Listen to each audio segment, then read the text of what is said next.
বন্ধু, বেশ কয়েকদিন ধরে দেখিচ্ছি তুই খুব চিন্তা ভাবনা করতেছিস। তোর কি কোনো সমস্যা বন্ধু? ঠিক মতো খাস নে, কাজ শেষে রুমে যায় খুব চিন্তা ভাবনা। দেশের বাড়িতে তোর কি কোনো সমস্যা?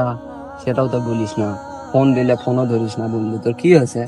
বন্ধু, আমার কষ্ট তো কেমনে তোকে আমি বুঝাই। আজ 10 বছর ধরে আমি এই প্রবাসীর মাটিতে জীবন দিচ্ছি। প্রবাসীর জীবন আমার বাপও বুঝিচ্ছে না। বাপ 15 দিন না যেতে যেতে আমার থেকে টিয়া যায়। গত 15 দিন আগে আমার বাবাকে 1 লাখ টিয়া দিছি। আবার গত পরশু ফোন দিয়ে আমাকে করছে 2 লাখ টিয়া লাগবে। আমি কি টাকার মেশিন? আমি কি এটি কোটি কোটি টাকা কামাই করেছি? কত কষ্ট করেছি এর রোদের ভিতর, তাও বুঝিচ্ছে না। খালি কয় টাকা কোটি পাবা আমি অত বুঝি না, তুমি টাকা পাঠাও। গত মাসে আমার ছুটি আসলো, আমি ছুটি বাইরে যাওয়ার চাই না, হয় বাইরে যাওয়ার দেয়নি। কয় আরো 5-6 বছর থেকে আসো।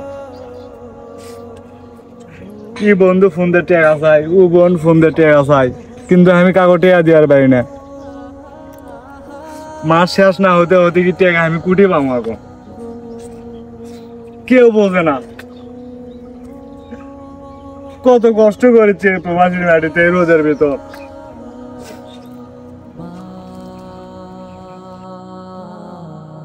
বন্ধু থাক, কান্দিস না আর। কি করবো ক? কান্দে কোনো লাভই নেই। প্রবাসীর জীবনে এরকমই হয়, বাড়ির লোকেরা কেউ বোঝে না। হোক চ, আমরা দুইজনে যাই, সুখ দুঃখের গল্প করে আমরা মিলেমিশে কাজ করি। চ, কি করবো আর?